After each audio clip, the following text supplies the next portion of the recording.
السلام عليكم ورحمة الله وبركاته. أحلى اخوات وأحلى متابعين في الدنيا، يا رب تكونوا في خير وفي أحسن صحة وفي أحسن حال. متنسوش تشتركوا في القناة وتفعلوا زر الجرس عشان يوصلكم كل جديد بعمله هعمله. وإن شاء الله هنزل لكم وصفات اقتصادية وسهلة، بس انتوا شجعوني عشان أنا مش لاقية تشجيع، فبكسل أصور وأنزل فيديوهات. شجعوني كده، أنا عايزة أحس إن في حد مهتم، في حد بيستفاد، عشان أتشجع كده وأنزل فيديوهات كتير. يا رب القناة بتاعتي تعجبكم وتكون وصفات سهلة وبسيطة واقتصادية ومش مكلفة. الحمد لله بنزل حاجات كلها، يعني مش طالعة فوق قوي، عشان انا عارفة ظروف الناس وعارفة ان العيشة بقت غالية، فعشان كده مش بنزل حاجات. بحاول على قد ما اقدر ان انا انزل وصفات سهلة وبسيطة. النهاردة ان شاء الله هعمل معاكم الغداء بطريقة سهلة وبسيطة. ما تنسوش تصلوا على النبي اهم حاجة، وتذكروا الله عندي في التعليقات عشان الناس تشوفكم كده وتصلي على النبي، وتاخدوا حسنات واحنا كمان ناخد حسنات.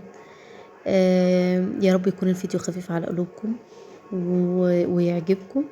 هنعمله النهارده بطريقه سهله وبسيطه. هعمل معاكم مكرونه اسباجيتي. وهعمل معاكم، انا على فكره هعمل معاكم وصفه البطاطس، انتي ممكن تعمليها لوحديها بس تحطيها في اللانش بوكس. المهم احنا هنعمل الاول دلوقتي المكرونه. انا عملت الصلصه بتاع المكرونه. جبت بصلايه قطعتها صغير، وعملتها شوحتها في الزيت. كنت عصر طماطم في الخلاط، وحطيت الطماطم على البصل.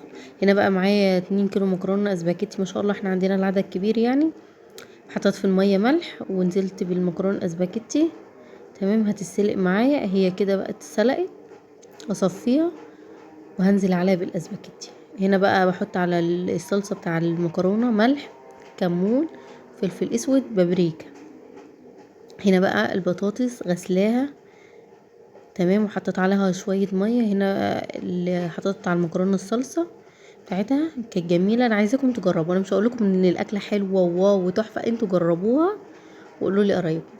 تمام، انا حطيت البطاطس تتسلق. قبل ما البطاطس تتسلق قطعت معايا بصلايه صغيره، طماطمايه، فلفل اخضر، حبه خضره صغيرين، ومعاهم بيضايه، فلفل، كمون، ملح.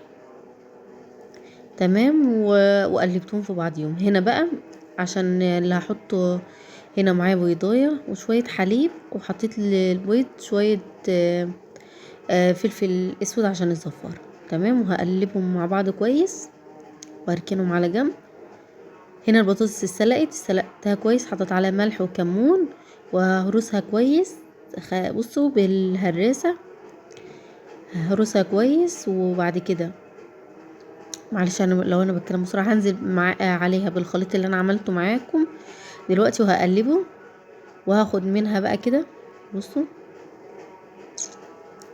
هنا بقى معايا للكفر شوية كريسبي، كنت جايبهم يعني هم معلقتين، لو عندك اكتر من كده حطي، بس هو ده اللي كان موجود عندي. شوية على شوية دقايق، وحطيت ملح وكمون وقلبتهم. بصوا هاخد حتة من البطاطس هعملها كده زي الطعمية مثلا، او هي انا بقول زي الطعمية او زي الكفتة. لو انت عايزة تعمليها زي الكفتة، هي بصراحة وهي زي الكفتة كانت جميلة اهي.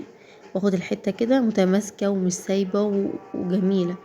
بقلبها كده اهو، وبحطها في الخليط اللي هو البيض وشوية الحليب وفي الدقيق وخلاص اهو كده بقى زي ما انتم شايفين بالظبط. ان شاء الله كان طعمها تحفه، والله العظيم كان طعمها. دي الوصفه دي لوحديها اللي هي بتاع البطاطس ممكن تحطيها في اللانش بوكس، حط في عيش بلدي، تتعمل كده والله العظيم طعمها، ولا فراخ بقى ولا لحمه ولا اي حاجه خالص. تحمريها في زيت سخن، اهم حاجه يكون الزيت سخن جامد، تاخد معانا اللون الذهبي القمر ده، وتروحي بقى تكوني انتي معاكي طبق اهو. شوفوا وما شاء الله قطعوا معايا كميه محترمه. انتي بقى ممكن تعملي نص كيلو بطاطس، 3 بطاطسات، تجربي بقى وتقولي لي رايك ايه في التعليقات.